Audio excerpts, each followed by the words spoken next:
আসসালামু আলাইকুম সুপ্রিয় দাখিল ষষ্ঠ শ্রেণীর শিক্ষার্থীবৃন্দরা, আশা করি তোমরা সকলে ভালো আছো। তোমরা যে যেখান থেকে দেখছো তোমাদের সকলকে স্বাগতম। চলো, আমরা অনেকদিন পরে আবার তোমাদের সামনে হাজির হয়েছি, ধারাবাহিকভাবে চাচ্ছি আবার ভিডিও করতে।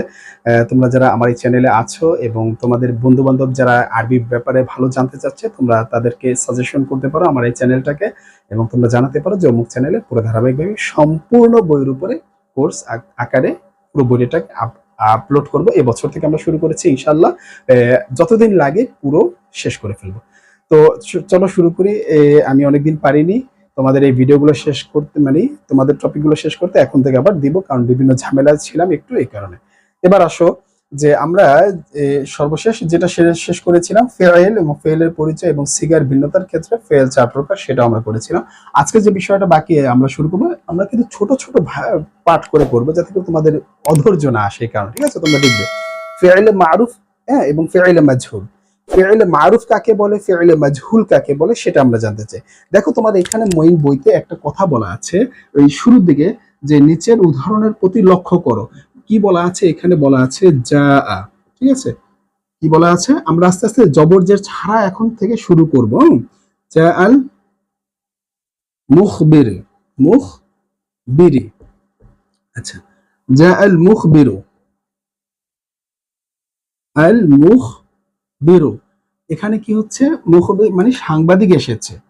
এরপরে পরে আরেকটা লেখা আছে নুসির, নুসির জাইদুন, জাইদুন। কি বলা আছে? জাইদুন।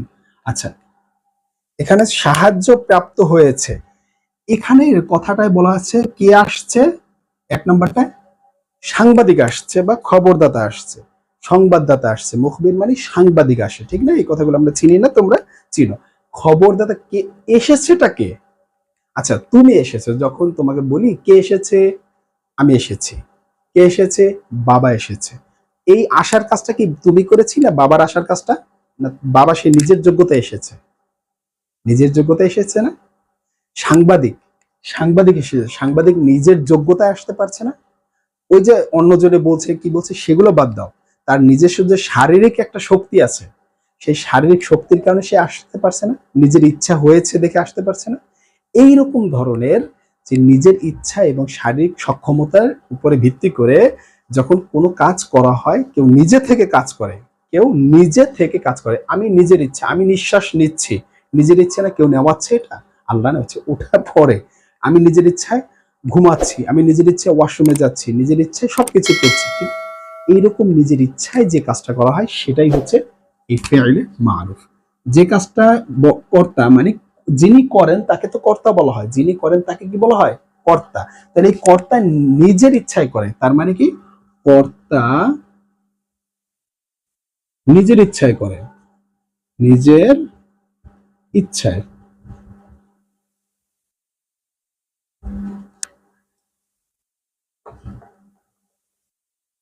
নিজের ইচ্ছায়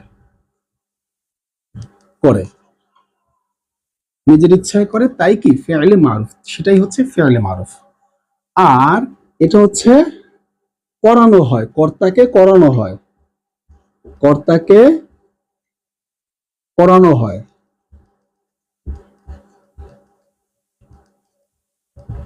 কর্তাকে করানো হয়, সেটা হচ্ছে ফেইলে মাজহুল। আমরা একটু সংজ্ঞা দেখবো একটু পরে। আচ্ছা, এটা কি বললেন স্যার, এটা কি বললেন, প্রথমটা কি বললেন, দ্বিতীয়টা কি বললেন? দেখো, ফেইলে মারুফ যেরকম তুমি নিঃশ্বাস নিচ্ছ, কথা বলছো, চোখে দেখছো, ঘুমাচ্ছ, খাচ্ছ, এগুলো সব নিজের ইচ্ছায় করছো, কেউ তোমাকে জোর করানো করছে না, যে নিঃশ্বাস নাও জোর করে, কিংবা নিঃশ্বাস ছাড়ো জোর করে, নিঃশ্বাস বন্ধ করে দাও, নিঃশ্বাস, এটা তো কেউ বলে না। এগুলো স্বেচ্ছায় চলতেছে, ঠিক না? নিজের ইচ্ছায়, এটা নিজের বডি এভাবেই সিস্টেম করে, নিজের বডিটাকে এমন ভাবেই আল্লাহ তাআলা বানিয়েছেন, সে নিজের ইচ্ছায় চলতে পারে। তো এই নিজের ইচ্ছায় যে কাজগুলো হয়, সেটাকে বলা হবে ফেইল মারুফ। অর্থাৎ যিনি কাজ করবেন, কাজ কে করছেন, কাজ যদি কেউ করেন, সেই কাজ করলে কাজের কর্তাকে জানা থাকবে। কাজ যে করেন, সেই কাজটা কে করলেন, সেই কাজটা কে করলেন, কে কে করলেন তাকে জানা থাকবে, তাকেই বলা হয় ফেইল মারুফ। এটা ছিল ফেইল মারুফের সংজ্ঞা। কাজটা যিনি করেন তাকেই বলা হয় ফেইলে মারুফ। কাজের কর্তা যদি জানা থাকে, মানে এখানে দেখো তোমার এই যে খ নম্বর অংশে, খ নম্বর এই যে এটা দেখো, কাজের কর্তা জানা থাকলে, ঠিক আছে, কাজের কর্তা জানা থাকলে থাকলে ফেলে মারুফ, কি বলবো, ফেলে মারুফ। আর যদি কাজের কর্তা জানা না থাকে, ঠিক আছে, কাজের কর্তা যদি জানা না থাকে তাহলে ফেলে মাজহুল। খয়ের এক, এটা হচ্ছে খয়ের এক, না এটা আমরা এত কিছু না বলে এখানে বলি এটা 1 নাম্বার। এরপরে 2 নাম্বারে যদি বলি কাজের কর্তা জানা না থাকলে তাকে বলবো ফেলে মাজহুল, তাকে কি বলবো, ফেলে মাজহুল। এখন তোমার এই বইতে যেটা করেছে যে ফেল বা কর্তা হিসেবে 2 ভাগে বিভক্ত, তার মানে দেখো এটা হচ্ছে এই 1 নাম্বারের জন্য, আর এটা হচ্ছে এই 2 নাম্বারের জন্য, ঠিক আছে, এটা হচ্ছে 2 নাম্বারের জন্য। কি বলেছে দেখো তো, এখানে বলেছে কর্তা নিজের ইচ্ছায় কাজ করে, কর্তা এখানে কি সাংবাদিক, সে নিজের ইচ্ছায় আসছে, কাজের কর্তা জানা থাকলে, তাহলে এখানে যে আসার কাজটা কে করেছে, সাংবাদিক, সে নিজের ইচ্ছায়, তাকে তো কেউ জোর করে কিংবা জায়গায় ধরে কিংবা হেলিকপ্টারে করে কোনো কিছুতে গাড়িতে করে যেভাবেই আসুক, কেউ জোর করে নাই, তো সে নিজের ইচ্ছা আমি ওখানে যাবো একটু দরকার গেছে, তার মনের ইচ্ছায়। যে ব্যক্তি মনের ইচ্ছায় নিজের ইচ্ছায় আসবে সেটা হচ্ছে ফেল মারুফ। আর কোনো কাজ চাপিয়ে দেওয়া হবে, জোর করে করানো হবে, সেটা হচ্ছে ফেল মারুফ। যেমন তুমি পড়াশোনা করতে চাও না, আরবি শিখতে চাও না, তোমার বাবা মা তোমাকে বা বড় ভাই যাই আত্মীয় স্বজন যে আছে না টিচার তোমাকে জোর করে বলছে শিখো না, শিখো শিখো, এই যে জোর করা হচ্ছে শিখার ক্ষেত্রে, কাজটা শিখার ক্ষেত্রে, কাজ শেখার ক্ষেত্রে যে জোর করছে, সেই তুমি জোর করে শিখাচ্ছে, মানে কে শিখাচ্ছে সেটা তুমি জানি না আমরা কেউ, ঠিক আছে, কিন্তু তোমাকে জোর করানো হচ্ছে, জোর করে শেখানো হচ্ছে।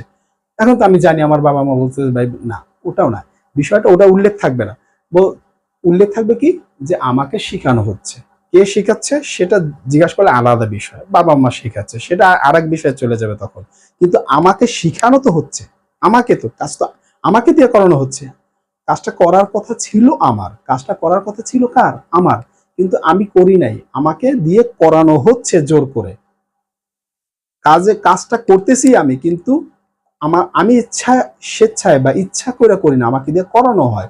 এই রকম ধরনের যদি ঘটনা ঘটে যেটা আমাকে দিয়ে করানো হয় সেটা হচ্ছে ফেইলে মাজহুল। যেমন তাকে সাহায্য, এখানে কি জায়েদকে সাহায্য করা হলো, এটা কি খবর সাংবাদিক নিজে আসলো, এই যে তোমাদের এখানে ব্যাপারটা, ঠিক আছে, যে কর্তা নিজে থেকে কাজ করবে সে হচ্ছে কি মারুফ, আর যে কর্তাকে জোর করে কাজ করানো হবে সে হচ্ছে কি ফেইলে মাজহুল, ঠিক আছে, বুঝতে পেরেছি। এটাই ছিল তোমাদের এই বইয়ের যে টপিক সেটা। এর পরের টপিকে আমরা আবার আলাদা একটা ছোট ভিডিও করব, তবে এখানে আরেকটা বিষয় বাকি রয়ে যায়, সেটা আমি রাখতে চাচ্ছি না, আমি সেটাও কমপ্লিট করে দিতে চাই, জানি তোমাদের বেসিকটা জানতে বুঝতে এবং সাজাতে সেটা যেন সুন্দর হয়। আমি তোমাকে উদাহরণের মাধ্যমে বাস্তবে বুঝিয়ে দিলাম। এখানে দেখো খ অংশে একটা কথা বলা আছে, ঠিক আছে, তোমার বইয়ের খ অংশে একটা কথা বলা, মানে খ এখানে বলছে যে ফাইল বা কর্তা, ঠিক আছে, কর্তা হিসেবে, কর্তা হিসেবে, কর্তা হিসেবে ফেইলের প্রকার, কি প্রকার বলছে, ফেইলের প্রকার, ফেইলের প্রকার কত প্রকার, ঠিক আছে, তাহলে তুমি কি বলবা, 2 প্রকার, এটা 2 প্রকার, ফাইল বা কর্তা হিসেবে ফেইল 2 প্রকার, ফাইল বা কর্তা হিসেবে ফেইল 2 প্রকার, ফাইল বা কর্তা তুমি এটা ফাইল বা কর্তা তুমি এখানে লিখবা, ফাইল বা কর্তা হিসেবে ফেল 2 প্রকার, এভাবে লিখবা, তুমি উত্তর লিখবা যে উত্তর, উত্তর এরকম লিখে বা এরকম লিখবা, ফাইল বা কর্তা হিসেবে ফেল 2 প্রকার যথা, শেষে লিখবা বা যেমন, এখানে লিখবা, লেখা শেষ হলে কমা দিয়ে এরকম 2 প্রকার লিখবা, ফেল হিসেবে 2 প্রকার লিখে যেমন এখানে লিখে এরপরে যাবা 1 নম্বরে লিখবা ফেলে মারুফ, কি লিখবা 1 নম্বরে ফেলে মারুফ। এই যে দেখো, বাংলা অর্থ লিখলে হবে, শুধু আরবি লিখলেও হয়ে যাবে, তুমি আরবিটাই লিখবা, ঠিক আছে, বাংলা লেখার দরকার নাই, কারণ আমরা এখন বড় হচ্ছি। এরপর লিখবা কি ফেইলে মাজহুল, ফেইলে এই যে একটু আগে যেটা লিখলাম মাজহুল, তোমার এই বইয়ের ব্যাপার শেষ, মানে এই টপিকটা শেষ, কি ফেইলে মারুফ ও ফেইলে মাজহুল বিষয়ে এতটুকু ছিল। আশা করি তুমি বুঝতে পেরেছো। এই হচ্ছে আমরা ছোট ছোট প্রত্যেকটা চ্যাপ্টার ওয়াইজ আমি ছোট ছোট আকারে ভিডিও দেবো ইনশাল্লাহ, এবং চ্যাপ্টার শেষে সমাধান করে দেবো প্রশ্নগুলো। এই এক একটা চ্যাপ্টার কি কি ধরনের প্রশ্ন হতে পারে সেই প্রশ্নগুলো সলভ করে দেবো। আর মনোযোগ দিয়ে তোমরা শিখবে, তোমার বন্ধু বান্ধবকে শেয়ার করবে। তো আজ এই পর্যন্তই, পরবর্তী ভিডিওতে দেখা হচ্ছে। আসসালামু আলাইকুম।